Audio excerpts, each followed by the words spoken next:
एक समबाहु त्रिभुज ABC की भुजा A है तो सिद्ध करें अंतःवृत्त की त्रिज्या R बराबर भुजा √3/6। यहाँ पे एक समबाहु त्रिभुज दिया गया है ABC। यह एक समबाहु त्रिभुज है जिसकी भुजाओं की लंबाई A है, अर्थात AB, BC और AC सभी बराबर हैं और A हैं। इस समबाहु त्रिभुज के अंदर एक वृत्त बना हुआ है जिसका केंद्र O है, इसकी त्रिज्या R है। हमें सिद्ध करना है कि R बराबर भुजा √3/6। यह जो त्रिभुज है इसकी भुजाएं AB, BC और AC इस वृत्त को X, Y और Z इन तीन बिंदुओं पर स्पर्श कर रही हैं। अब कैसे सिद्ध करेंगे, चलिए हम यहाँ पे लिखते हैं, जो दिया गया है उसे लिख लेंगे। दिया है एक समबाहु त्रिभुज ABC की भुजा A है और अंतःवृत्त की त्रिज्या R है। सिद्ध करना है R बराबर भुजा √3/6। अब यहाँ पे हम रचना करेंगे, तो यहाँ हेडिंग डालेंगे रचना। ये जो वृत्त का केंद्र O है उसको A, B और C से मिलाएंगे, उसके अलावा X, Y और Z से भी मिलाएंगे। तो चलिए हम इनको मिला लेते हैं। यहाँ पे हमने रचना कर लिया है। वृत्त के केंद्र O को A, B, C से मिलाते हैं और X, Y और Z से मिलाते हैं। उसको लिख लेंगे रचना में। O को A, B, C व X, Y, Z से मिलाते हैं। अब अगला हेडिंग होगा उत्पत्ति। अब यहाँ पे हम त्रिभुज के क्षेत्रफल का प्रयोग करके इसको सिद्ध करेंगे। अब त्रिभुज ABC का जो क्षेत्रफल होगा, त्रिभुज ABC एक समबाहु त्रिभुज है तो इसका क्षेत्रफल जो होगा त्रिभुज ABC का क्षेत्रफल वो बराबर होगा, यहाँ पे देखिए तीन त्रिभुज आपको दिखाएंगे।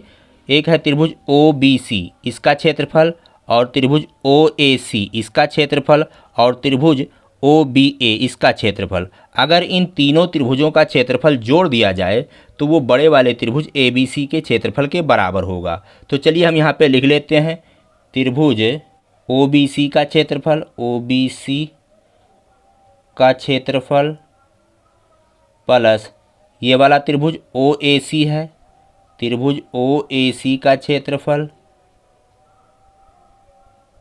प्लस ये वाला त्रिभुज OAB है, त्रिभुज OAB का क्षेत्रफल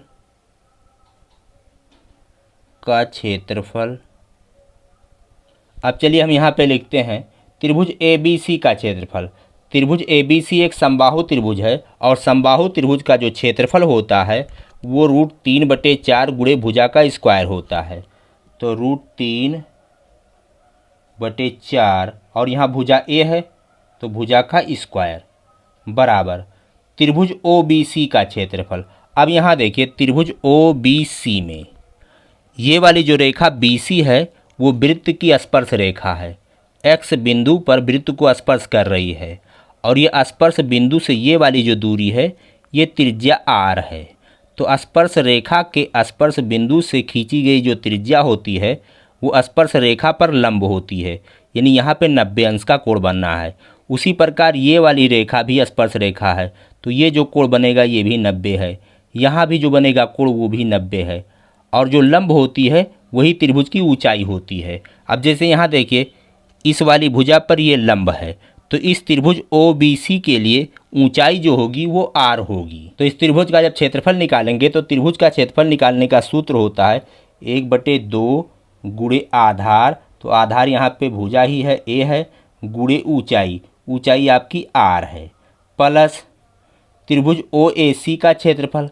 सबका क्षेत्रफल बराबर है, इन तीनों त्रिभुजों का क्षेत्रफल बराबर है तो यहाँ लिखेंगे 1/2 गुणे आधार, इस वाले का आधार क्या है AC है और AC कितना है ये A है, गुणे ऊंचाई R है, प्लस इसका भी त्रिभुज OAB का क्षेत्रफल, OAB का क्षेत्रफल आधार कितना, ये आधार है A, तो 1/2 गुणे आधार गुणे ऊंचाई, ऊंचाई है R, ये वाली दूरी त्रिज्या है। अब आइए यहाँ पे शुरू करते हैं। √3/4 A² बराबर के इधर देखिए 1/2 AR, 1/2 AR, 1/2 AR, 1/2 का मतलब आधा आधा आधा और आधा, कुल मिलाकर हो जाएगा 1.5, 1.5, 1.5 का मतलब होता है 3/2, 3/2 AR। अब यहाँ कैंची गुणा करेंगे, 4 का गुणा इसमें होगा और 2 का गुणा इसमें होगा। तो 4 का गुणा जब इसमें करेंगे तो 4 तियाँ 12 AR बराबर के इधर 2 का गुणा जब इसमें करेंगे तो 2√3 A स्क्वायर। R बराबर हमें निकालना है तो R बराबर हो जाएगा इतना, और इसको जब इधर ले जाएंगे तो भाग में बदल जाएगा। तो 2√3 A स्क्वायर को हम लिख सकते हैं A गुणे A बटे, इसको जब इधर लाएंगे तो भाग में बदल जाएगा 12A।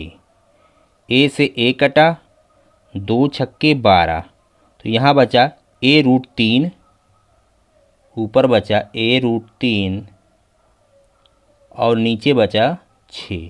तो R बराबर आपका आ गया A√3 बटे 6। तो R बराबर यहाँ पे लिख दें, R बराबर भुजा√3 बटे 6। यही हमको प्रूव करना था, आ गया।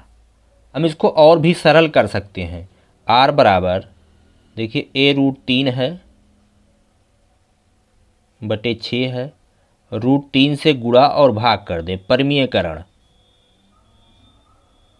तो √3 और √3 हो जाएगा पेवर 3, तो A गुणे 3 हो जाएगा ऊपर और नीचे हो जाएगा 6√3। 3 से कट जाएगा, 3 दूना 6, तो ऊपर बचा आपका A और नीचे 2√3। तो R बराबर होगा A बटे 2√3, ये भी होता है। तो हमें तो ये सिद्ध करना था, चलिए हमने सिद्ध कर दिया है। मैं आशा करता हूँ कि मेरा यह वीडियो आपके समझ में आया होगा, आपको पसंद आया होगा। हम मिलेंगे आपसे अगले वीडियो में। कहते हैं जय हिंद, जय भारत।